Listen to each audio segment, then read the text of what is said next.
You really thought you could just disappear on me? I already did. You better tell your friend to back up back before this gets worse for you. He is not my friend, and it is already worse for you. Take your hands off her. I will not say it again. This has nothing to do with you. Walk away. It has everything to do with me. Get your hands off me. Her voice is low, controlled, but her eyes are telling a completely different story. Dre has her wrist, pinned against the corridor wall of the 47th floor like he owns her. Like 12,000 kilometers changed nothing. Like 3 months of silence changed nothing. Like she is still the woman who flinched when he raised his voice and made herself small when he walked into a room. She is not that woman anymore.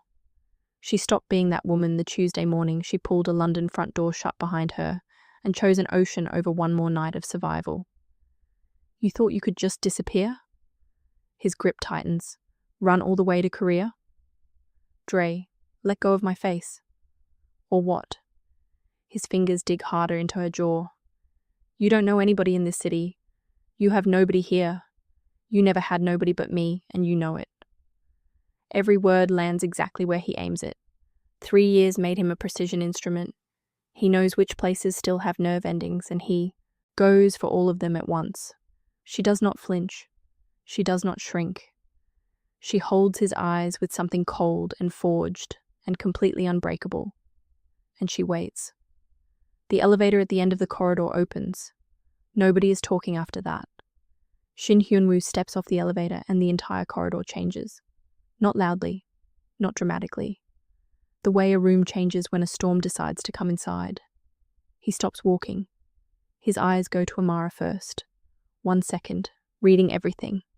The grip on her wrist, the hand at her jaw, the mark already forming, and then move to Dre and stay there. He says nothing, just looks. And that silence is the most dangerous thing in this building right now. Dre feels it crawl across the back of his neck before he understands what it is. He turns, takes in the man at the end of the corridor. Tall, dark-jawed, the tattoos climbing from his knuckles up both arms, curling up his neck. That single fine streak of blonde in his dark hair catching the light. Eyes with no heat in them whatsoever. Not cold. Beyond cold. The eyes of a man who has already ended this situation in his mind and is simply walking toward the formality of it. Who are you? Dre says. Hyun Wu walks forward. 1 slow step. Take your hand off her face, he says. Quiet. The kind of quiet that fills every corner of a space and leaves no room for anything else. I will not say it again. This is between me and my... Hyun Wu moves. Not fast the way people move in panic. The way something inevitable moves. Decided, efficient, final. Before Dre finishes the sentence, his back hits the wall. Hyun Wu's forearm is across his throat. The tattoos on his arm flush against Dre's collar. And Dre's feet are barely touching the floor. 1 arm. Effortless. Like Dre is a problem that required minimal calculation. Hyun Wu puts his mouth close to Dre's ear. She is not yours, he says. Each word its own sentence. Its own full weight. She has not been yours since the moment she left. If you put your hands on her again, if you come near this building, if you send her a single message, if she hears your name from a number she doesn't recognize. He pauses. 3 full seconds. They will need multiple countries to find enough of you to bury. Dre's hands claw at Hyun Wu's forearm, his face darkening, his feet scrabbling at the floor. Hyun Wu holds him there, lets every word sink into bone, then releases. Dre drops, hits the wall, grabs his own throat gasping. Hyun Wu straightens his cuff, adjusts his collar, turns around like the last 40 seconds were a minor interruption between more important things. Amara is pressed against the opposite wall, 1 hand flat to the surface behind her, chest rising and falling. The mark of Dre's fingers already visible at her jaw. Hyun Wu crosses to her, stops directly in front of her, close. His voice drops to something that belongs only to the two of them. Did he hurt you? Not a question, a reckoning. She looks up at him, at the jaw set so tight the muscle twitches, at the burning behind the stillness in his eyes, at the man who just rearranged the entire atmosphere of a corridor on her behalf, without being asked, and without looking like he expects a single thing in return. "I'm fine," she says. "That is not what I asked you." "No." Quieter. "Not this time." He looks at her jaw, raises one hand and presses his fingers gently over the mark Dre left, just covering it, just warm over it, and looks at it with an expression that has no distance in it at all. She feels that touch go all the way through her. "Hyun Wu." "I know," he says. He looks back at Dre still collapsed against the wall, at the two security men materializing from the stairwell. "Get him out," he says, "and make sure he understands this is the only conversation we will ever have." He looks back at Amara. "Come," he says. She follows him. She will think about how easily she follows later. For now, she walks beside him into the elevator and stands in the mirrored silence of the descent and presses her hand flat against her own sternum and feels her heart beat. She is not fine. She is something so much more complicated than fine. And the man standing beside her with the tattoos and the one fine streak of blonde and the forearm that just lifted a grown man off the floor on her behalf. He is the most complicated part of everything. Wherever you are watching this, drop your city in the comments. I want to see how far a story about a woman who took the wrong job in a city that was not hers and ended up being truly seen by a man who was never supposed to care can travel. And if this story found you at a moment when you needed to be reminded that being truly seen is possible, that it can find you when you least expect it, behind the desk of a dangerous man in a foreign city, on a morning when you were just trying to survive, then you already know you need to stay for what comes next. Subscribe, because this is only the beginning. 3 months before that corridor, Amara did not know Shin Hyun Woo existed. 3 months before that corridor, she was on the floor of a London flat at 2 a.m. 17 browser tabs open. A bruise at her cheekbone she had been covering with foundation for 4 days. Not crying. She was past crying. In the specific stillness of a woman who has made a decision and is moving through it before the weight of it can stop her. Dre was in the next room, asleep, unaware. She applied for 16 jobs in 3 hours, sent everyone into the dark of the internet without allowing herself to feel too much about any of them. The salary, the location. Send. Next. Shin Holdings called Saturday morning, Seoul, South Korea. The salary made her put her coffee down. The location made her press her hand over her mouth. She said yes before the recruiter finished the sentence. She flew out on a Tuesday. 1 suitcase. No note. She cleaned the flat perfectly. Old habit, deep grooved. And pulled the door shut behind her and stood in the corridor for 10 seconds, with her hand still on the handle. Then she let go. She crossed 12,000 kilometers on an 11-hour flight and watched Seoul approach on the seatback map and told herself to breathe. She arrived at night. The city was lit from the inside, gold and electric and enormous. She pressed her fingers to the cold taxi window and felt something crack open in her chest. Possibility. She had not felt that in 3 years. She told herself not to trust it yet. She looked at the lights anyway. The lobby of Shin Holdings smelled like money that had never needed to announce itself. Amara walked in on her first morning and the space noticed her. She was the kind of woman that rooms registered, curved and warm and moving with the straight-backed, deliberate grace of someone who had decided a long time ago she would occupy her full dimensions regardless of who found them. Inconvenient, black blazer, natural hair pinned up, long sleeves covering everything else. She always wore long sleeves. Mr. Kwon from HR delivered 3 rules efficiently. The schedule was sacred. The calls were never missed.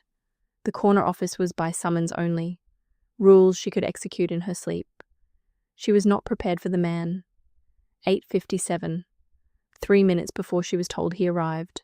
The elevator opened, and Shin Hyun Woo walked onto the 47th floor, and every molecule in the space made a decision. Tall, dark-jawed, moving with the certainty of someone who has never once questioned his right to take up space. Collar open at the throat, the tattoos on his hands and arms climbing up to his neck.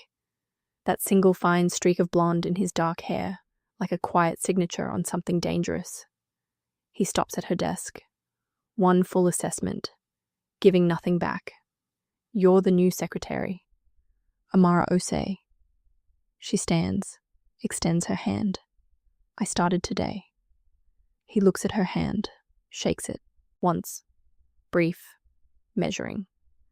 Then reaches past her and picks up her own file from her desk and reads it like she is not standing right there. 93 words per minute. Conversational Korean. Previous employer called you efficient, invisible, and easy to manage. Something sharpens in her jaw. I'm efficient. The rest is someone else's interpretation of me. He looks up from the file. Slowly. His eyes find hers and hold there, and in that 3-second silence, something passes between them, a small charge, a recognition, something neither of them planned for, before he sets the file down. Don't be late, he says, and walks into his office. She sits, puts her pen down, picks it up. She has no name for what she is feeling, so she does not try to name it. She goes back to work. She learns him in pieces. Coffee without sugar at a precise temperature. Lunch at 2:15 like clockwork. Silence so complete while he works you can hear the building breathe. He moves through the floor, with the economy of someone for whom every action is decided before it is taken. He also watches her. Not obviously. She looks up and catches the tail end of it moving away. Turns and finds him in his doorway looking at the floor in front of her desk. Correction already being made. She notes it every time. The men who come and go from the corner office are the next thing she notes. They move wrong for businessmen. Too still. Too alert. Eyes that map rooms the way you map rooms when rooms have previously contained threats. Director Bayek comes every Thursday and leaves heavier than he arrived. Numbers on documents she files that have no business being attached to import logistics. She understands what she is seeing.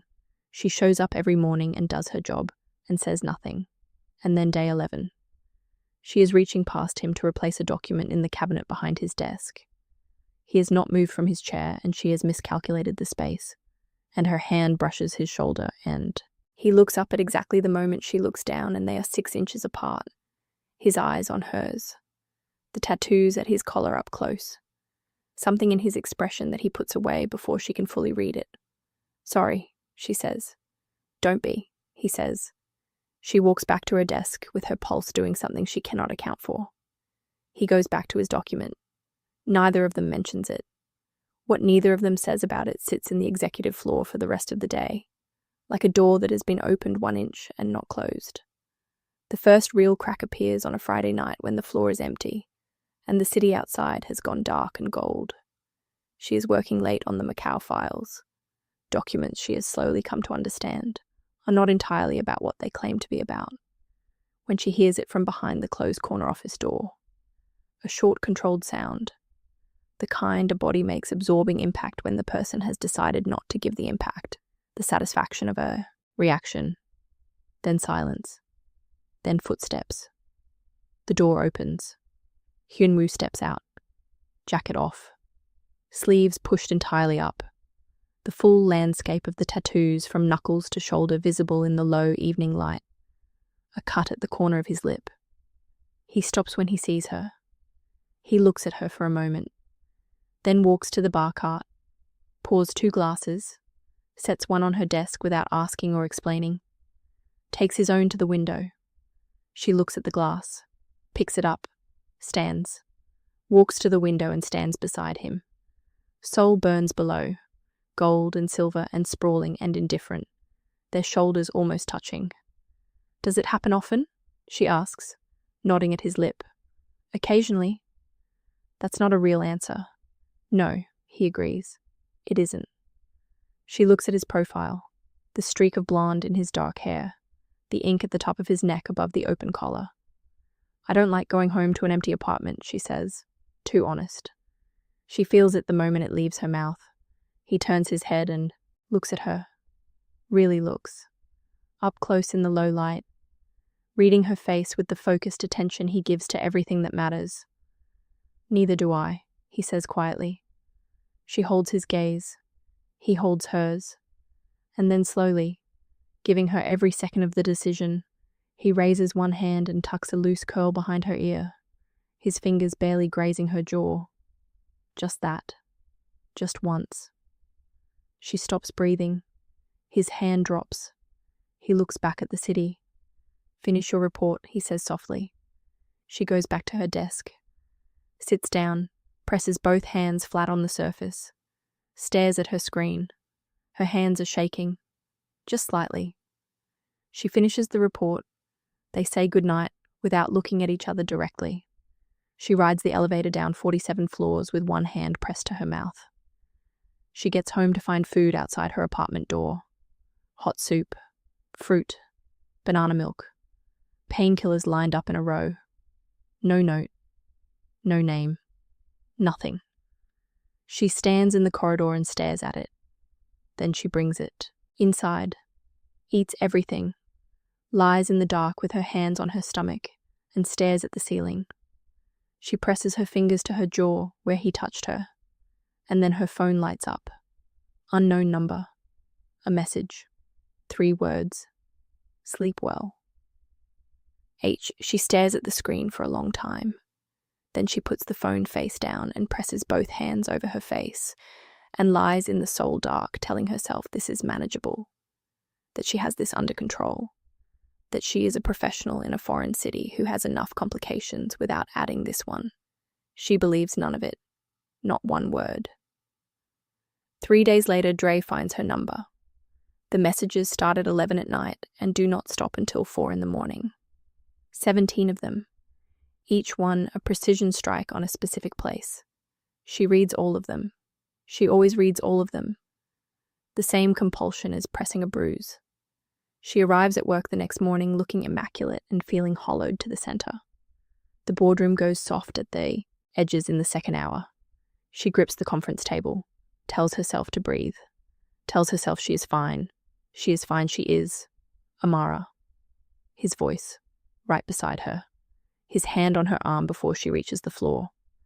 The room clearing in under 60 seconds. One sentence in Korean, and every person in that boardroom picks up their things without a word. And then silence. Just his hands. His face level with hers as he crouches in front of her. "Look at me." She looks. His face close. Close enough to see the scar through his left brow. The jaw working with something he is managing. His eyes moving over her face fast and thorough. "When did you last eat?" She tries to trace it back. "Yesterday morning." Something moves behind his eyes. He takes her wrist to check her pulse, pushes her sleeve back, and stops. Everything stops. The bruising tells the whole story. Old scarring, fresh yellowing. 3 years written on her skin in a language she has spent months hiding under long sleeves, and the right foundation shade. He looks at it and she braces. For the pity, for the careful handling, for the look that always makes her feel like something broken being examined. And it does not come. He looks at it with his jaw set and his eyes completely still, and then his thumb moves across the bruise. Once. So carefully. So precisely. With a tenderness so controlled and so completely at odds with everything else about this man that her eyes sting before she can stop them. She looks away fast. His name, Hyun Wu says. Flat. One word. The temperature in the room dropping several degrees underneath it. "I left him. His name. It doesn't." He looks up at her. And the thing in his face, beneath all the control and the management, burning quiet and absolute, is not just anger. It is something older. Something that has already decided something and is not reversing course. "It matters to me," he says. The silence sits between them like a third person in the room. She looks at him. This complicated, dangerous man crouched on the floor of his own boardroom with her bruised wrist in his hands, and his eyes saying everything his mouth is not. "Dre," she says quietly. He nods. Once. Stands. Makes one call in Korean, 2 sentences, 30 seconds, a voice so low and level it is more threatening than any shouting has ever been. And comes back with water and crackers and sits across from her and opens his laptop and works while she eats. Not hovering, not watching. Just present. steady, giving her his silent company like it is the most natural thing in the world. She eats. She steadies. That night, Dre's messages stop. Every single one. Clean. Final. Like a line being cut by a hand that does not explain itself. She lies in the dark and stares at the ceiling and does not ask how. She already knows how. And she understands now, completely, without being able to talk herself out of it, that she is in something she did not plan for. Something that does not fit neatly into the story she has been telling herself about this job and this city and this man. She stares at the ceiling. Her phone lights up. A message. Just one line. Eat breakfast tomorrow. H. She stares at it. She puts the phone down. She does not sleep for a very long time. The morning after the boardroom, he is at the coffee machine when she arrives. He doesn't turn around immediately. She walks to the cabinet for her mug, and when she turns, he is looking at her jaw. Checking. She realizes he has been checking since she walked in. Their eyes meet. It's better, she says. Good. He pours her coffee without asking. Exact temperature, no sugar, and holds it out. Their fingers touch around the mug. Neither of them moves for a moment. Just the warmth of the mug, the warmth of his fingers. The morning quiet of the kitchen with Seoul waking up below. She pulls the mug gently toward herself. Thank you, she says. For the coffee. For the call. For all of it. Don't thank me, he says. Why not? He looks at her. The tattoos on the hand still near hers on the counter. Something in his expression right at the threshold between open and closed. Because I would do considerably more, he says quietly. And thanks is not what I want from you. She feels that in her chest for the rest of the day. And then the rest of the day delivers something she was not expecting. Director Bayek arrives at 5. She can hear pieces of the conversation through the closed office door. Not words, just tone. Low, tight. The specific register of a conversation about something that has gone wrong. When Baek leaves, he does not look at her desk. He looks at the floor. She notes this. At 5:45, Hyun Wu opens the door. Go home, he says. She looks up. The Hyundai account. It can wait. His eyes find hers.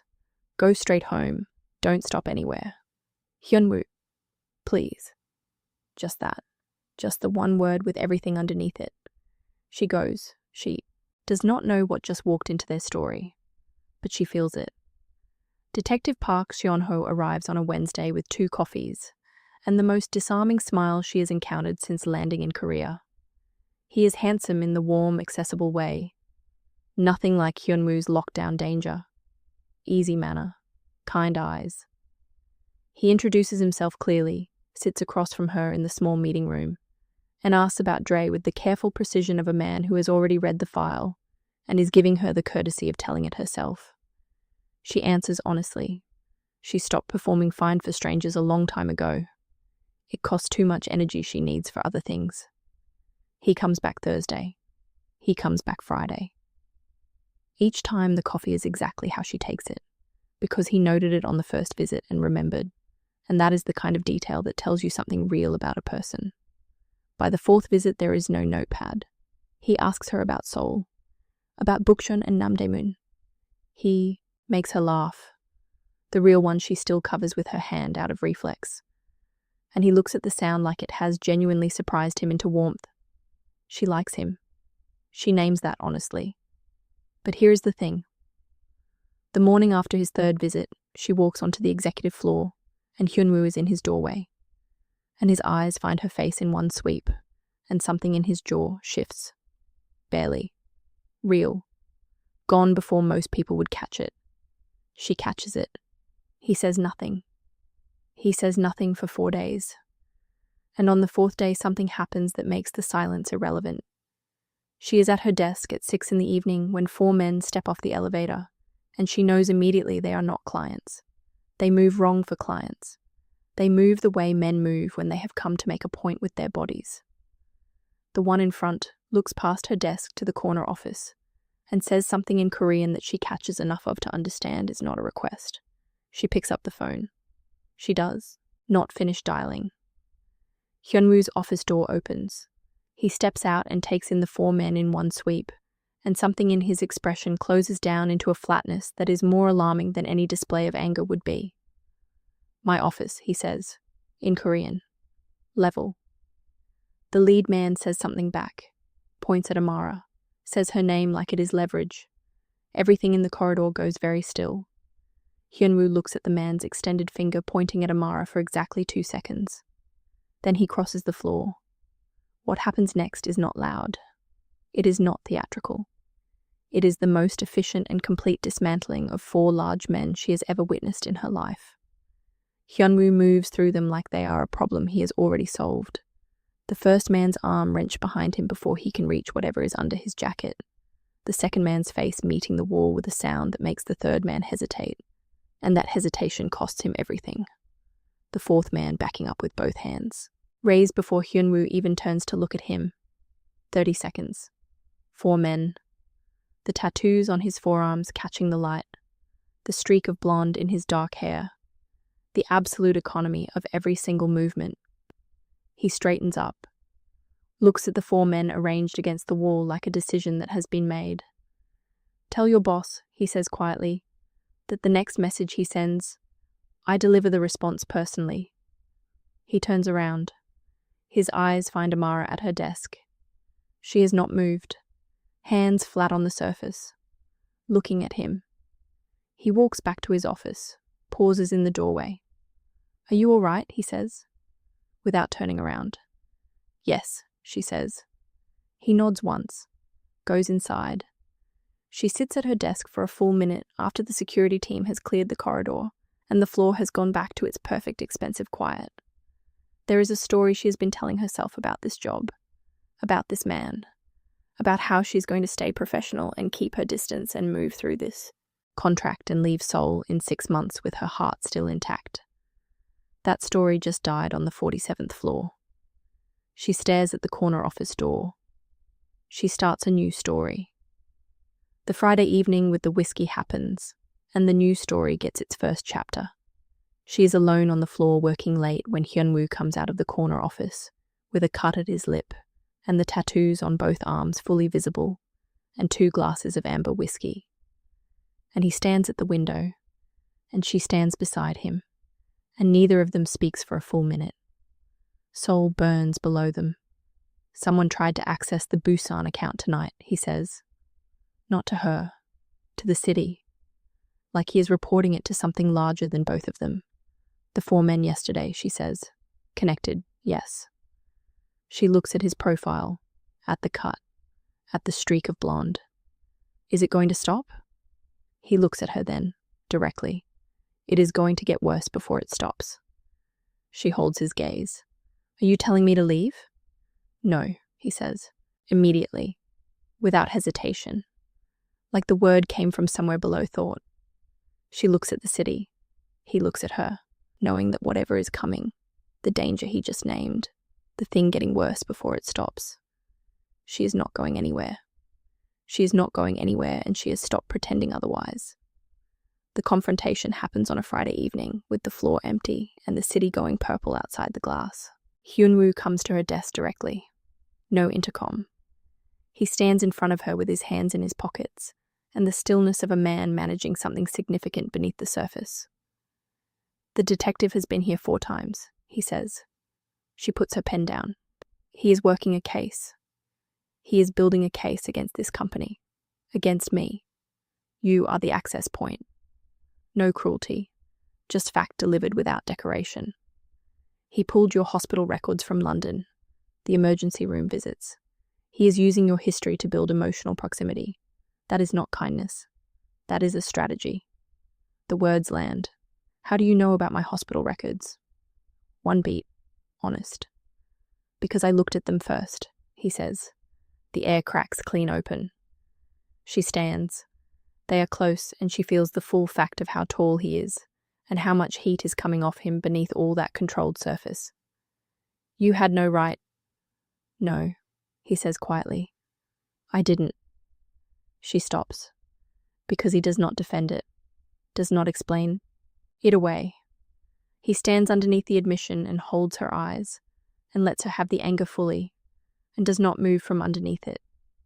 The anger moves through her, and underneath it, all of it rushing up at once, the food outside the door and the whiskey at the window and the thumb across her bruise, and the call that ended 17 messages, and the fingers at her jaw, and the coffee held out without asking.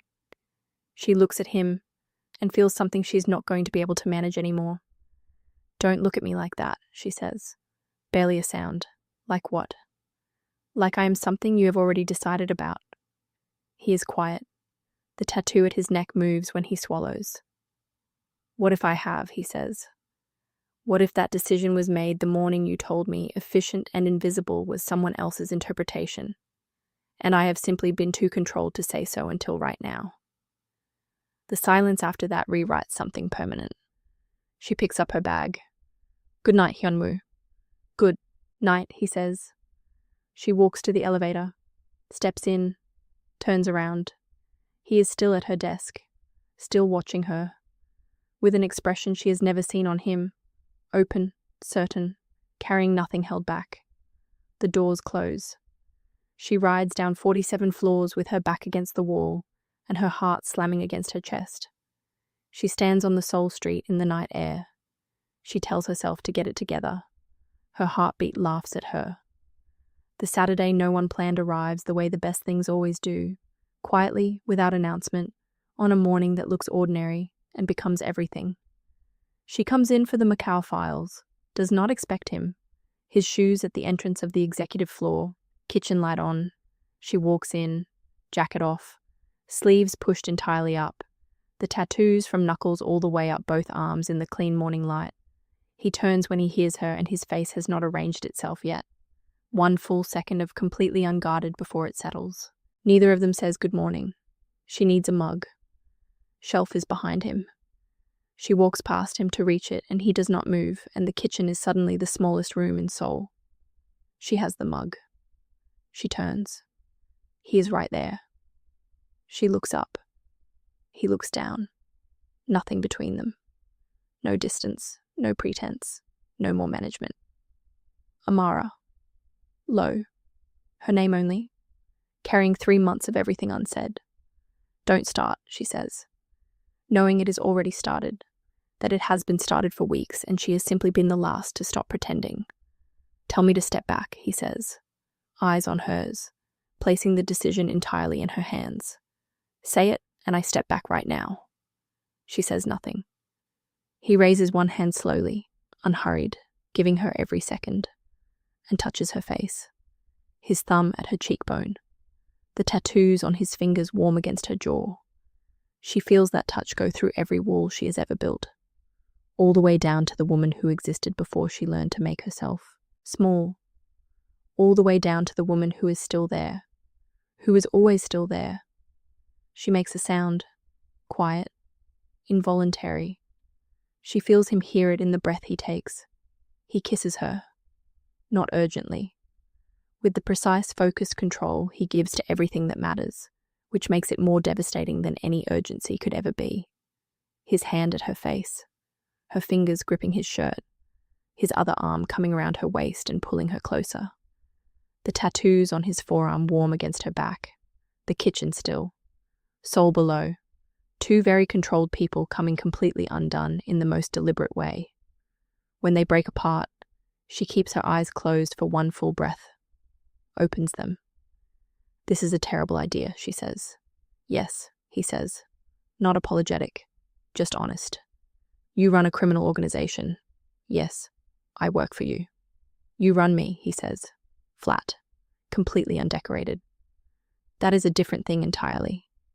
She looks at him, at everything he is, the tattoos, the blonde streak, the scar through his brow, the man underneath all of the danger who left food outside her door, and said "neither do I" to a window in the dark, and pressed his thumb across her bruise like she was something worth being careful with. She kisses him again. She starts it, rises up and presses her mouth to his and feels the sharp breath he takes like something she has fought for and won, and his arms come around her fully, and she feels the warmth of the tattoos on his forearms against her back, and she kisses him with everything. with London and the floor and the 17 browser tabs and the bruise and 12,000 kilometers of running. All of it, every single piece of it. And he holds her like she is the thing his arms have been built for without his knowing. They stay like that until Seoul comes fully awake below them. She presses her forehead to his jaw. Still a terrible idea, she says. She feels him smile against her hair. Not the managed almost smile she is sometimes caught across the office.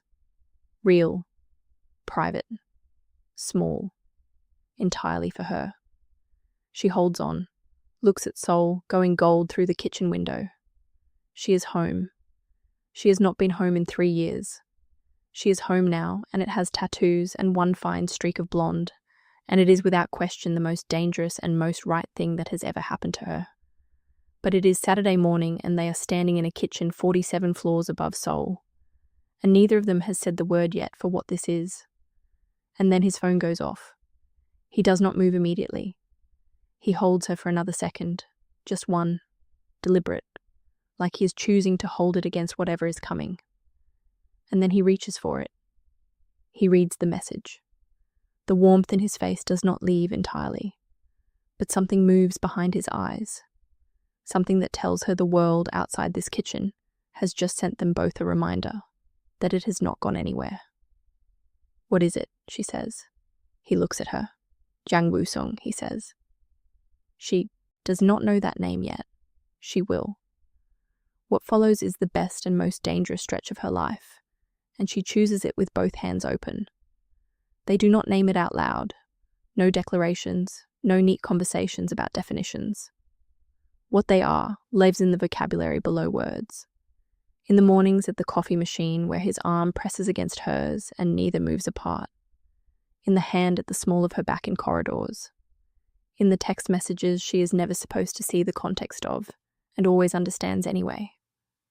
But something has changed since that Saturday morning, and it is not just them. The floor feels different. The men who come and go from the corner office come more frequently. Director Bayek arrives on a Tuesday as well as the usual Thursday. Hyun Wu takes calls that make him stand very still at the window, with his back to the room and the tattoos on his neck visible above his collar, and his free hand pressed flat to the glass. She watches and says nothing. She is a smart woman. She understands that whatever Yang Woo-sung is, whatever that name in his message on Saturday morning means, it is getting closer. One evening she comes home and her door code does not work. She calls the building manager. Security upgrade, she is told, arranged by the emergency contact on the unit file. She looks at the name, stares at her phone. "You changed my door code. 4 minutes. The old one was too simple." She types and deletes 3 responses. Settles on. "We will talk about this." He replies, "I look forward to it." She puts her phone face down and presses both hands to her face. This man. This impossible, dangerous, completely impossible man. She is not fine. She has never been less fine. She is also more certain than she has been of anything in 3 years. And somewhere outside this apartment, in the city below, and the network of things she does not fully see, something with the name Yang Woo-sung is moving toward all of this. She does not know how close it already is. She's about to find out. 3 days after the corridor. 3 days after Dre's hand at her jaw and Hyun Woo's forearm lifting him off the floor, and the two of them standing in the afternoon light holding hands like it was the simplest thing in the world. It has been good. Really good. Mornings at the coffee machine where his arm presses against hers and neither moves apart. His hand at the small of her back in corridors. Brief, automatic, warm. Evenings where the floor empties and they stay and Seoul goes dark below the windows, and the silence between them has stopped being careful and started being comfortable. She is not bracing anymore. She had not even realized she was always bracing until she stopped. And then Thursday. Director Bayek walks into the corner office at 5:14 and closes the door. She watches the door close. She notes the time. She goes back to her screen. At 5:34, the door opens and Hyun Woo steps out, and his face is the flattest she has ever seen it. Not calm. Flat. The specific flat of a man who has received information and is deciding what to do with it before he allows himself to feel it. He stops at her desk. "Go home," he says. She looks up. "The Macau. Now." She sits forward. "What happened?" He looks at her face, like he is memorizing it, like he wants to have it exactly right before whatever comes next. "I will explain everything tonight," he says. "Go home. Lock the door. Don't open it for anyone until I call. There are men outside your building right now. You will not see them, but they are there." Her stomach drops. "Hyun Wu, please." One word. Everything underneath it. "Please go." She goes. She rides down 47 floors with her bag in her lap and her hands pressed together and her mind cycling through every scenario. She gets home, locks the door, sits on the bed with her phone on the pillow beside her. She waits. 40 minutes pass. Her phone lights up. Not a call. A message from a number she does not recognize. "We know where you live. Tell him to stand down." She stares at the screen. Then she calls Hyun Wu. He picks up before the second ring. "Are you home?" "Someone just messaged me," she says. "Unknown number. They said they know where I live. They said tell him to stand down."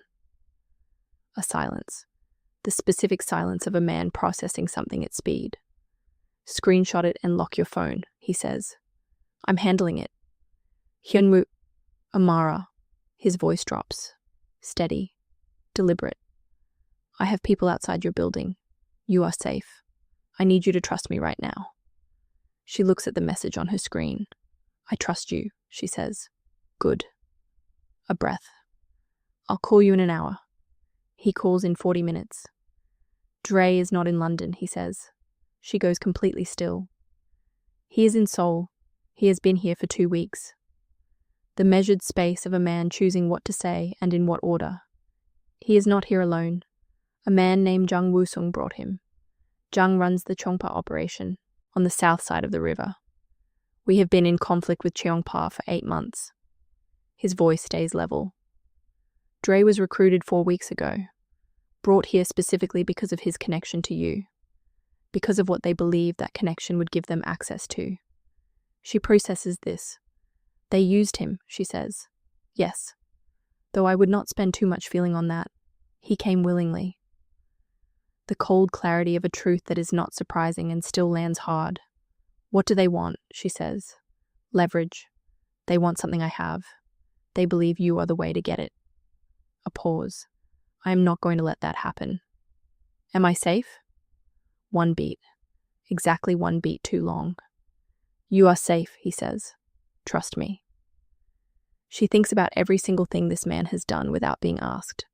The food, the call, the door code, the forearm across Dre's throat.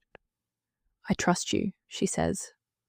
The silence on the line carries something warm and something pained simultaneously. "Go to sleep," he says. Softly. "Hyun Woo." "Yes." "Be careful." A long pause. "Go to sleep, Amara," he says. In the voice. The specific low frequency he uses when he is managing something he will not name out loud. She lies in the dark for a long time after the call ends, thinking about a man who says go to sleep in a voice that sounds like a hand pressed gently against something it cannot afford to lose.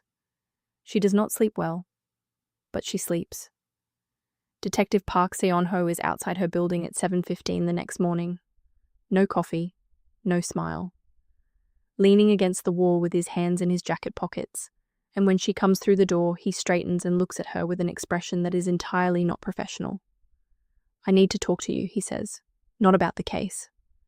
She looks at him, at the genuine trouble in his face.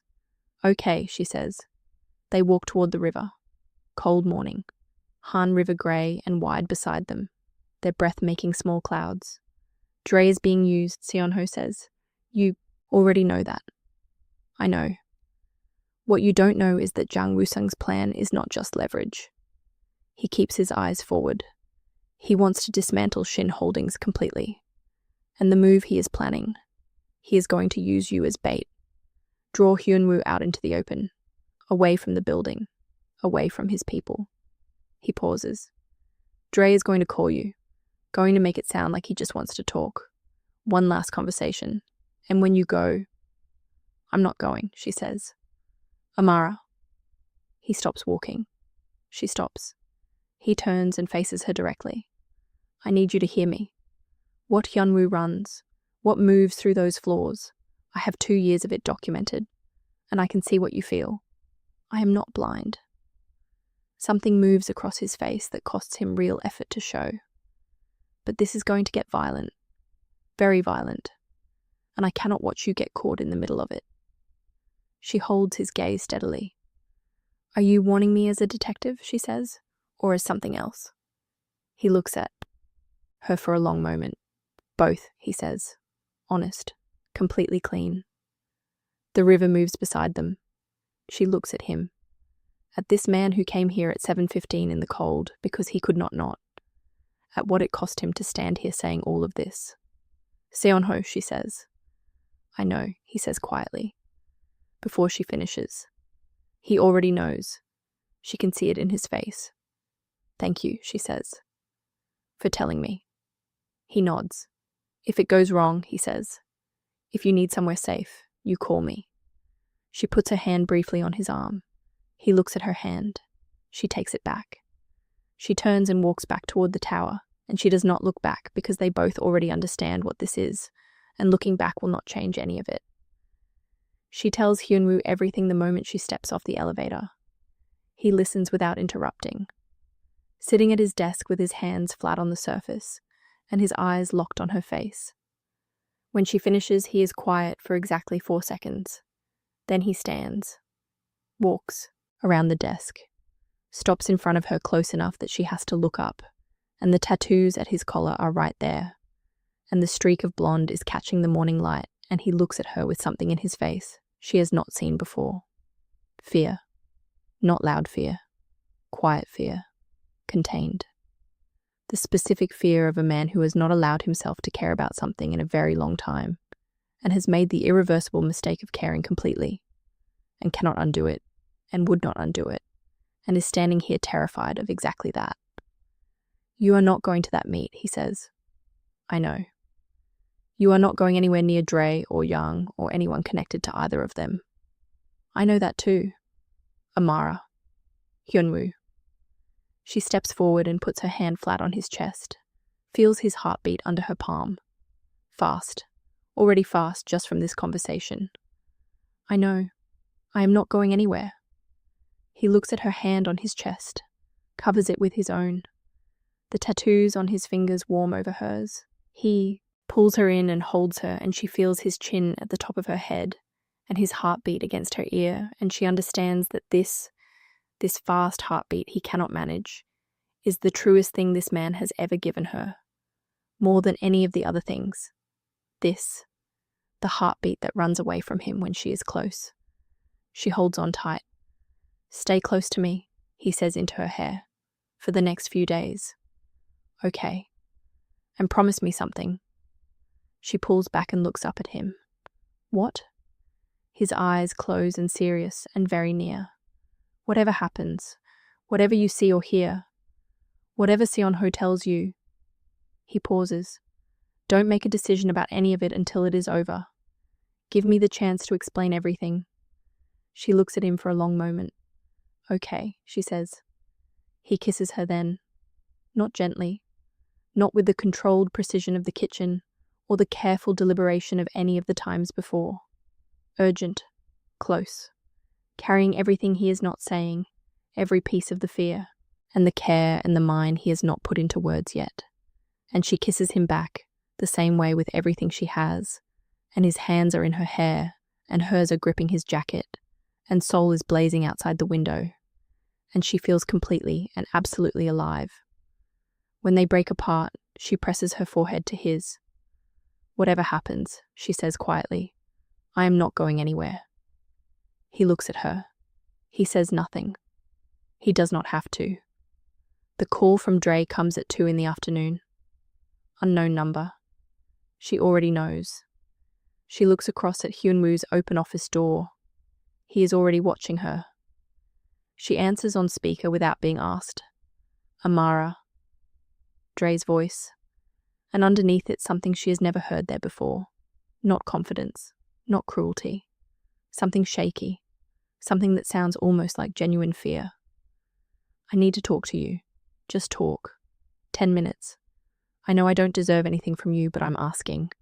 She keeps her voice level. Where? Cafe on Itaewon Row. Blue sign. 7 tonight. I'll think about it. She ends the call. Hyun Wu is in the office doorway before the screen goes dark. Their eyes meet. Don't go, he says. I wasn't planning to. Amara, I mean it. I know you mean it. She stands, walks to him, looks up. What are you going to do? He holds her gaze. End it, he says. One sentence. No decoration. Carrying every implication of every word. She reaches up, puts her palm against his jaw, his cheek. Feels him lean into it. Barely, just slightly, just enough. Call me, she says. Whatever happens tonight, you call me first. He turns his face and presses his mouth to her palm. Warm, deliberate, staying for one full breath. Go back to work, he says softly against her hand. You first, she says. He looks at her for one more moment with the expression that has no management in it whatsoever. Then he goes back into his office. She goes back to her desk. She stares at her screen and types nothing for 4 full minutes. At 6 o'clock, Hyun Wu leaves with Director Bayek and 4 of his men. He stops at her desk on the way out, looks at her, does not say anything for a moment. Then he leans down and presses his mouth to her temple. Warm, deliberate, staying for one full breath like he is making sure he has it exactly right. He straightens up. Lock up when you leave, he says. Be careful, she says. He walks to the elevator. She watches him go. She sits at her desk for exactly 40 minutes after the floor empties. She lasts 40 minutes. The address Director Bayek gives her is a warehouse near the Mapo waterfront. 3 black cars outside. 2 of Hyun Woo's security men at the entrance who see her coming and look at each other with the expression of men who were given an instruction and are now understanding it was never a realistic one. She walks through them. Inside is large and cold and smells like river water and concrete. Strip lighting throwing hard shadows. And she does not walk into the aftermath of something. She walks into the middle of it, because it is not over yet. Jang Woo-sung's men, 6 of them, large, spread across the warehouse floor, are still moving. Hyun Woo's 4 men are dealing with 3 of them in the far corner, and the sound of it is loud and physical and completely real. Fists connecting, bodies hitting concrete, commands in Korean cutting through the noise. And in the center of the space, Hyun Woo himself is facing 2 men simultaneously, and she stops walking, and she watches. He moves through those 2 men the way water moves through a problem, finding angles, using their size and momentum against them. The tattoos on his forearms catching the strip lighting as his arms move. The first man throws a punch that Hyun Woo slips under completely, just ducks, effortless, like he saw it coming from the man's shoulder, and comes up with an elbow to the jaw that puts him on the concrete in one single sound. The second man pulls something from his jacket and Hyun Woo catches his wrist mid-reach, twists once, sharp, short, final. And the thing clatters to the floor and the man is on his knees with Hyun Woo's hand at the back of his collar before he understands what has happened to him. 30 seconds. 2 men. The tattoos on his forearms, the streak of blonde in his dark hair catching the overhead light. Every movement decided, not a single wasted breath. Then he looks up, and he sees her. The expression that crosses his face is the most unguarded thing she has ever witnessed on him. Completely open, relief and fury occupying every single inch of him simultaneously. Amara, you have a cut above your eye, she says. He blinks, looks at her standing in the middle of his warehouse in her coat, with her chin up and her hands completely steady. I told you to stay. I know what you told me. She is already crossing the floor toward him. I came anyway. He watches her come. One of Jang's remaining men tries to move. Between them, Young, making the worst decision of his evening, and Hyun Woo's hand shoots out without him even looking, and grabs the man's collar and deposits him sideways out of her path, like moving a chair from a table. She stops in front of him, looks at the cut above his right eye, the blood running thin down his cheekbone, the torn collar, the tattoos on his arms fully visible in the strip lighting. She raises her hand and presses her fingers carefully to the cut. He catches her wrist, gently, his fingers around it. "I'm all right," he says. "You're bleeding. Amara, you are bleeding on your face, Hyun Wu." The corner of his mouth moves, the tiniest fraction, just that. Around them the warehouse is settling. His men have the remaining men from Jung's side contained against the far wall, the sounds fading. And in a chair in the center of the space, zip-tied, expensive shoes, cold eyes, Jung Woo-sung, completely still in the way of a man who is lost and is not finished, being angry about it. And beside him, Dre wrist bound, looking like a man who has been frightened all the way into something approaching honesty for the first time in his life. Hyun Wu looks at her. "Stay here," he says. "I'm not going anywhere," she says. He holds her gaze for one moment. Then he turns to Jung Woo-sung, and the warmth leaves his face like a switch being turned off. She does not hear all of what Hyun Wu says to Jung Woo-sung because she is looking at Dre. She has not looked at him directly since she walked in. She looks at him now. 3 years. That is what she is looking at. 3 years of her life sitting in a chair with zip ties on its wrists, in a warehouse it had no business being in. And he looks small. Not the enormous shadow that crossed 12,000 kilometers with her without being invited. Not the voice that stripped her down at 2 a.m. with 17 messages. Just a man. Frightened. Ordinary. Out of his depth in a room that was always going to be too large for him. She examines what she feels. Not pity. Not satisfaction. Something closer to the specific quiet freedom of looking at the thing that controlled you for 3 years. And finally, completely, seeing it for exactly what it is. Just a man. Just a bad decision in a cold warehouse. Just a version of the past that no longer has any claim on her future. Hyun Wu glances back at her over his shoulder, reading her face the way he always reads her face. "Do you want to say anything to him?" he says. She looks at Dre for a long moment. At the plea and the fear and the old habit of believing if he looks at her long enough she will soften. She sees all of it, every piece of it. Then she looks away. "No," she says. Complete. Final.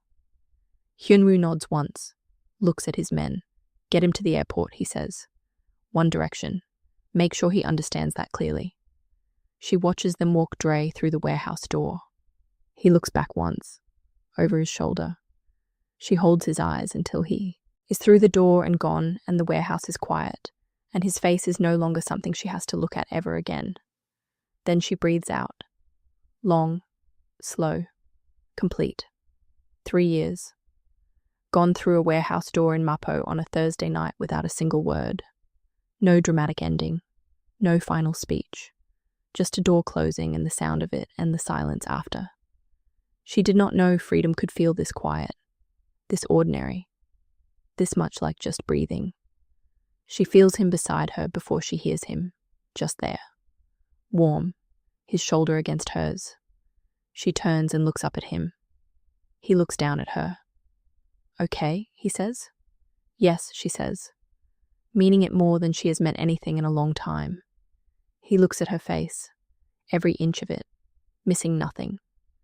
Then he takes her hand, just that, his fingers through hers, the tattoos on his knuckles warm under her fingertips. They stand in the quiet warehouse with Seoul visible through the high windows. All that light, all that city, all that life, going on entirely unaware, and she feels the weight of 3 years lift from her chest. Not all at once, not dramatically. The way weight lifts when you put something down you have been carrying so long you forgot what your hands felt like empty. She leans into him slightly. He puts his arm around her. They stand like that. Just here, just this. And then Director Bayek appears in the warehouse doorway. "Mr. Shin," he says, "Yang is asking for terms." Hyun Wu looks at her. She looks back. Go, she says. He squeezes her hand once. Let's go. Straightens his collar and walks back across the warehouse floor into the last piece of it. She watches him go. At the tattoos on his neck. At the streak of blonde catching the light. At the man who is many dangerous things and is also, undeniably, impossibly, with her whole chest. Hers. She waits. She has gotten very good at waiting. She is done waiting for anything except this. She cleans the cut above his eye in the back of the car on the way home. He sits still for it with the specific patience of a man who is entirely capable of tolerating his own injuries and finds the fussing of others unnecessary and is also absolutely not going to stop her. She presses a clean cloth carefully to the cut. He watches her face while she works, the focus in her eyes, the small line between her brows, the way her hands move, steady, sure, completely gentle. You scared me tonight, she says. Without looking up. I know, he says. I'm sorry. Are you actually sorry? Yes. She looks up at him. Their faces close in the back of the moving car, his eyes still bleeding slightly, the tattoos on his neck, the streak of blonde catching the passing streetlights, the scar through his brow she has been looking at for months. Don't do that again, she says. I can't promise you that, he says. Honestly, without softening it. She holds his gaze. Then promise me you call me first. Whatever happens. Every single time. He looks at her for a long moment. I promise, he says. She goes back to the cut. He keeps watching her face. After a moment he raises his hand and tucks a loose curl behind her ear, the way he did that first night at the window with the whiskey and the city. His fingers at her jaw. Warm. She pauses. I know what you're doing, she says. Do you? You're distracting me. Is it working? She looks up. He is closer than she realized. The cloth in her hand and the cut above his eye, and the car moving through Seoul and everything they have survived to arrive at this exact moment. She kisses him, carefully first, his cheek, the corner of his jaw, then his mouth. He makes a sound low in his throat that she feels against her lips, and his hand comes to her face, and the cloth falls somewhere on the seat, and she is kissing this man in the back of a moving car, with the lights of Seoul streaming past the windows, and she does not care about a single complication. Not one, not tonight. She has earned this. She takes it. His arms come around her, and she feels the tattoos on his forearms warm against her back, and she presses closer and he holds her tighter, and the city keeps going outside completely indifferent. And she kisses him like a woman who crossed 12,000 kilometers and went through everything to arrive at this exact back seat with this exact man. When they finally break apart, she presses her forehead to his, both of them breathing. I was terrified tonight, she says, just for him. I know, he says, just as quietly. So was I. She pulls back, looks at him. Of Yang, she says. He looks at her directly. Of losing you, he says. The car moves through Seoul. She stares at him, at the honesty in his face. No management, no distance. Just this man saying the true thing without decoration or defense. She kisses him again. Softer this time. Slower.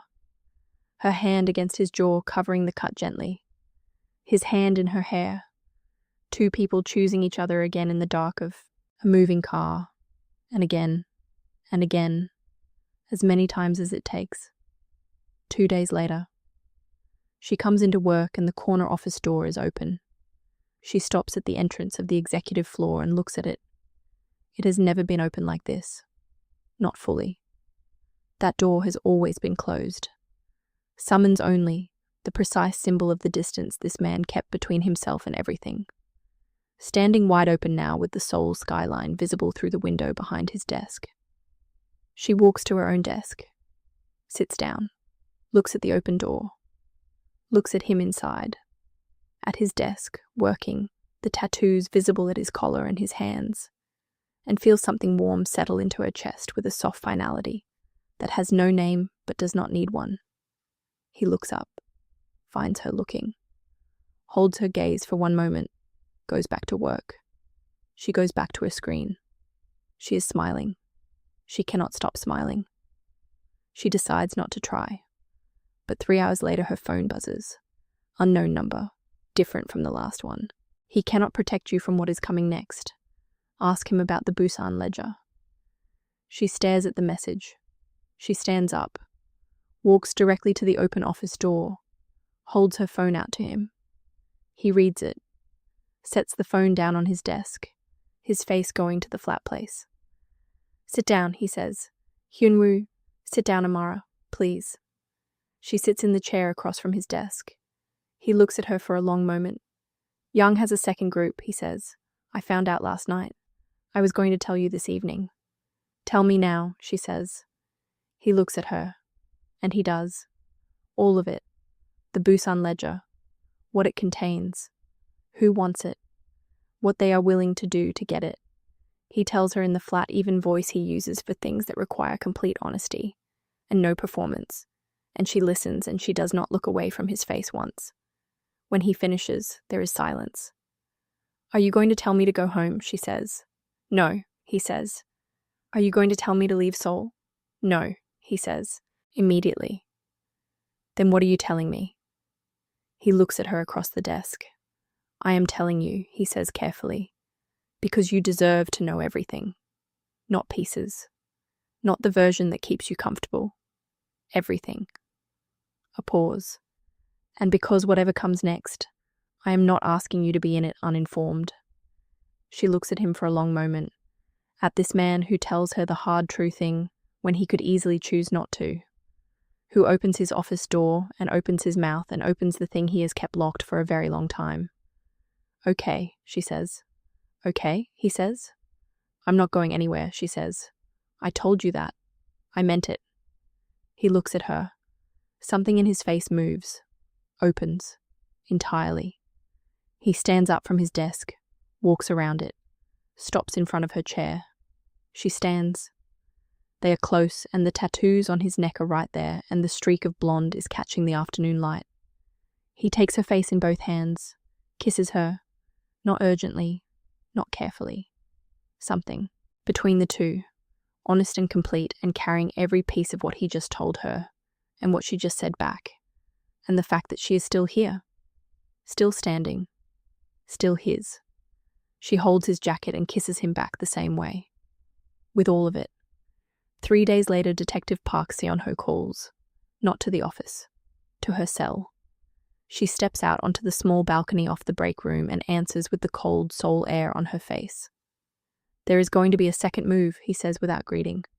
Jang has 3 men. They have been watching your building since last night. She goes still. How do you know this? Because I have been watching them watch you. A pause. I'm not telling you this for any angle. I'm telling you because whatever I feel about any of this, he stops. Starts again. Quieter. Your safety is not something I am willing to leave to chance. She stands on the balcony with the wind off the river on her face. Tell him tonight, Seon-ho says. 3 men, dark blue, sedan, east side of your building since 11 last night. A breath. And Amara, be careful. She goes back inside and walks directly to the corner office doorway. Hyun Wu looks up from his desk. She tells him everything in 60 seconds. He is on the phone before she finishes the last word. What happens that night she is there for. All of it. She is in his car at the edge of the block. His condition, his terms. The single agreement under which he allowed her to be anywhere near any of it. When the 3 men from the dark blue sedan begin to move. They have been watching her building all day. Now they are moving toward it. 2 from the east, 1 covering the building entrance. She watches through the car window. Hyun Wu's men materialize from 3 directions at once, like they were always there, and the 3 men simply had not seen them. Because Hyun Wu's men are very good at being invisible, until precisely the moment invisibility is no longer the point. The first, confrontation, is fast and complete. The man at the building entrance reaches for something at his jacket, and one of Hyun Wu's team is on him before the reach completes. A takedown so efficient and so total, it looks like choreography. Down, contained, done. The man does not get back up. The second man runs. He gets half a block. And then Hyun Wu comes around the corner and the man runs directly into him, and it is so precisely timed that she presses her hand to her mouth in the car, because she does not know whether to be terrified or in awe, and lands on both simultaneously. The man throws a punch. Hyun Wu steps to the left of it, just steps, like the punch was a slow, irrelevant question, and his hand closes on the man's jacket, and the man goes into the wall with a sound that ends the conversation immediately. Hyun Wu pins him there with one forearm, says something low, gets something back, lets him go. The man does not run again. The third man, the smart one, the one who has been watching all of this from 50 meters away and has correctly assessed the situation, turns and walks in the opposite direction at considerable speed. He gets exactly one block. Because Seonho is there, she sees it through the car window. The badge, the voice, the handcuffs. Professional, efficient. And then Seonho looks up from the man on the ground and across the street, and his eyes find the car she is sitting in. He knows she is there. He holds the gaze for a moment, long enough to say everything that does not need to be said out loud, and then he nods. Small, final. She presses her hand flat to the window. He looks back to his work. She watches him until she cannot see him anymore. Hyun Woo gets back in the car. She looks at him immediately. His hands, his face, his collar. "Are you hurt?" she says. "No." "Are you sure?" "Amara." He looks at her. She looks at him. And then she leans across the seat and kisses him. His jaw first, his cheek, his mouth. His hands come up and hold her face, and she feels his thumbs at her cheekbones, and she kisses him like a woman who has just watched the man she is in love with. And yes, she knows it now. She is naming it clearly. She is done filing it anywhere. Walk through danger like it was nothing and come back to this car. She is in love with him. She has been in love with him since the whiskey and the window and the neither do I that sounded like a door opening. She is not afraid of it. She is done being afraid of things that are true. He holds her face and kisses her back with everything, and the car is still and Seoul is moving, and she smiles against his mouth. He feels it. "What?" he says quietly. "Nothing," she says. He pulls back and looks at her, finding everything she's not saying and reading every word of it. Something in his expression opens entirely. Every degree of management dropped. Just him. Just the man underneath all of it looking at her like she is the one thing in his world that has never required a strategy. "Amara," he says. "I know," she says, before he can say whatever he was going to say. "I know, me too." He looks at her. "Me too," she says again, quietly, completely. He pulls her back in and holds her, and she feels his chin at the top of her head and his arms tied around her, and his heartbeat against her ear running away from him completely. And she closes her eyes and just lives in it. Seoul moves around the car. Neither of them moves. He asks her to dinner 3 evenings later. Not in the scheduling tone. A question. An actual question with all the vulnerability of a man who does not ask for things and is asking. "Like a date?" she says. "Like a date," he says. They go to a small restaurant in Insadong that knows him. The owner's face when they walk in telling her everything about how rare this is, how entirely unprecedented it is for this man to walk through this door with someone beside him. They sit by the window. He orders for both of them after, asking her first. They eat.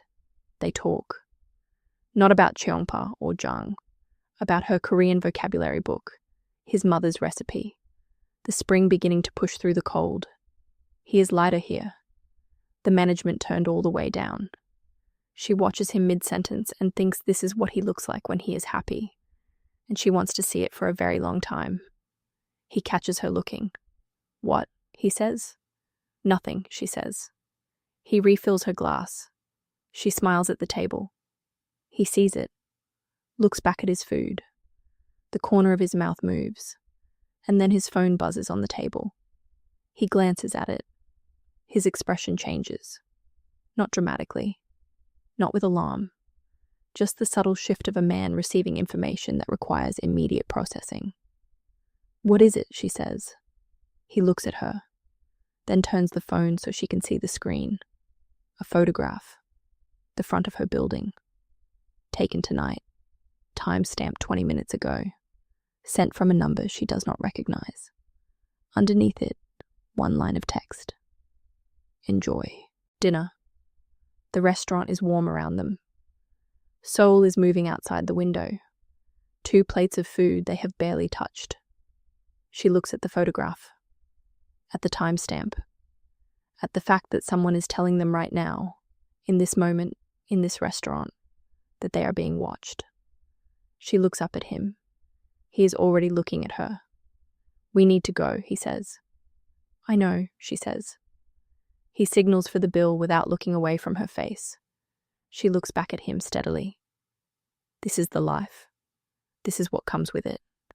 Not just the whiskey at the window and the food outside the door and the open office and the hand at the small of her back. This too. This photograph. This restaurant. This moment of warm food going cold because something outside has just reminded both of them that it has not gone anywhere. She picks up her bag. "Okay," she says, simply, completely. He looks at her. "Okay," he says. "I'm still not going anywhere," she says. He holds her gaze for one moment. Then he stands, puts his hand at her back, walks her out of the restaurant and into the Seoul night and into whatever comes next. What comes next is resolved before midnight. The number from the photograph traces back to one of Zhang's remaining people, a man who did not get the message clearly enough, the first time. By 11:45, he has received it clearly. By midnight, the building is clean. By 12:15, Hyun Wu's car is outside her building, and he walks her to her door and stands in the corridor with his hands in his pockets looking at her. "Come in," she says. He looks at her. "Are you certain?" he says. "I have been certain," she says, "since the whiskey at the window." He is quiet. Then he leans down and kisses her slowly, his hands at her face, her hands at his chest. The corridor light above them and Seoul outside the window and the particular stillness of a moment that both of them know is not an ending. It is a beginning, an actual beginning, with everything known and nothing hidden and both people standing in it with their eyes wide open. She takes his hand. She leads him inside. In the morning, Seoul comes through the curtains in long gold lines, and she lies looking at the ceiling, listening to the city, and to his breathing, and to the specific quiet of her own chest. No bracing, no waiting, no holding herself ready for the part where this becomes something to survive. Just this. He wakes up, turns his head and looks at her. She looks back. "Good morning," she says. "Good morning," he says. 4 syllables. His voice. Her apartment. Seoul. The best 4 syllables she has ever heard. He makes coffee while she showers. She comes out to find him at her small kitchen counter with 2 cups and the morning light on the tattoos on his forearms and the streak of blonde in his unbrushed hair reading something on his phone with the focused expression he gets when something requires his full attention. He looks up when she appears, holds out her coffee. There, fingers touch around the cup. "Sit," he says. "I'll make food." "You don't have to." "Sit, Amara." She sits. She watches him cook in her small kitchen and drinks her coffee. And Seoul shines outside her window, and she thinks about the Tuesday morning she pulled a London door shut behind her. About the 11-hour flight. About the cold taxi window and the lights and the thin thread of possibility she had not trusted yet. She trusts it now. Completely. Without reservation. 1 week later, Detective Park Seon-ho comes for the last time. Small cafe near the river. Already there when she arrives. No coffee. Just him. Sitting with his hands folded on the table like a man who has made his peace with something and came here to say so out loud. "I closed the case," he says, before she even sits down. She looks at him. "All of it?" "All of it." He holds her gaze. "I had enough to pursue it. I chose not to." because the woman I built half that case around made her choice with her eyes fully open, knowing everything, and that is not something I get to take apart because I wanted it to go differently. She feels the full weight of what it cost him to say those 2 sentences. Seon-ho, don't. Gently. I'm not saying it for anything back. I'm saying it because it's true and because you deserve to hear it. She nods. You are going to be extraordinary at this job, she says. He smiles, tired and real. I already am. She smiles back. 5 minutes. Just 2 people who met inside something complicated and found something simple on the other side of it. When she stands to go, he stands too. She extends her hand. He takes it. Firm, warm, final. Take care of yourself, he says. You too, she says. She walks out into the spring Seoul air and does not look back. She knows what is behind her. She knows what is ahead. She walks back to the tower. 47 floors up. The executive floor. Her desk. The corner office with the door that is open now. Open every day now. And the man inside it who left food outside her door and said, "Neither do I," in the dark, and pressed his thumb across her bruise like she was something worth being careful with, and kissed her in a kitchen on a Saturday morning, and held her in a warehouse and said, "I have been in love with you since day one," like it was the simplest true thing he had ever allowed himself to say out loud. She hangs up her coat, sits down, opens her laptop. How was lunch? His voice from the office. Without looking up. Already knowing she is there. Already calibrated to her presence the way she is calibrated to his. Good, she says. I saw Seon-ho. He appears in the doorway. She looks at him. He closed the case, she says. Hyun Wu is quiet for a moment. Then he crosses the floor to her desk, stops in front of her, reaches down and takes her hand, and she lets him pull her up, and she is standing close with his hand around hers, and the streak of blonde in his dark hair catching the light and the tattoos on his fingers warm against her skin. He looks at her face, at Amara, who crossed 12,000 kilometers running and landed at the door of the most dangerous man she would ever meet, and built something real in the ruins of everything she thought she had lost, who wore long sleeves and kept her chin up and showed up every morning and learned a man in pieces and let herself be learned in return, who stood in a warehouse and pressed her fingers to a cut above his eye, like it was the most natural thing in the world, who sat in a restaurant and looked at a photograph of her building and said, "I'm still not going anywhere," who chose herself first, then chose him, who is standing here right now in the warm light of the 47th floor looking at him like he is hers. He is. He has been hers since the morning she told him efficient and invisible was someone else's interpretation.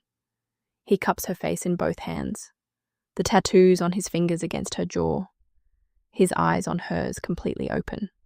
He kisses her, slow, deep, thorough, like a man who has stopped managing the distance between himself and the things he wants, like a man who has decided that wanting something and standing in it fully is not weakness, that it is in fact the only kind of strength that matters.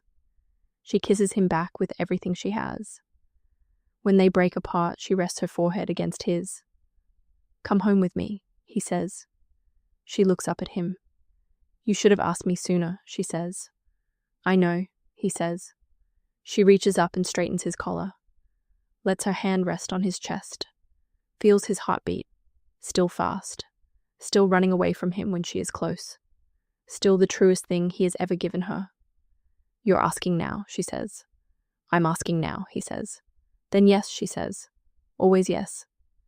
He looks at her, and Hyun Wu, who controls everything and manages everything and kept everything at a precise, calculated distance for a very long time, smiles. Not the managed, almost smile. Not the contained professional expression. The real one. Full and warm and private and entirely for her. She has never seen it like this. Not this fully. Not this completely. She is going to spend a long time making sure she keeps seeing it. She picks up her bag. He takes her hand. They walk to the elevator together. The doors open. They step inside. The doors close. Seoul keeps burning below. enormous and gold and indifferent, entirely unaware that somewhere in a glass tower above it, a woman who had been running for 3 years has finally, completely, permanently stopped. She is not invisible. She is not easy to manage. She is not hiding her sleeves or her scars, or the full dimensions of who she is. She is Amara. She is loved. She is home. The elevator descends. She leans her head against his shoulder. He presses his mouth to her hair. Seoul carries them down into its light. If you made it to the end of this story, you already know what it cost her to get here.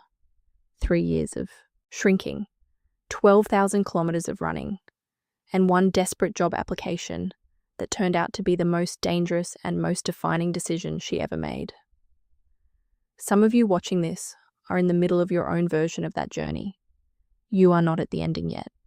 You are still in the part where you are hiding your sleeves and praying nobody looks too closely. But you are moving, and that matters more than you know. Drop your city in the comments. Let us see where Amara's story traveled today. Share it with someone who needs it, and subscribe. Because every week we come back here and we tell stories about women who choose themselves, even when it is terrifying, even when the man offering safety has tattoos on his neck and blood on his hands, even when you are not sure the version of yourself you are running towards still exists. Amara found her, and so can you.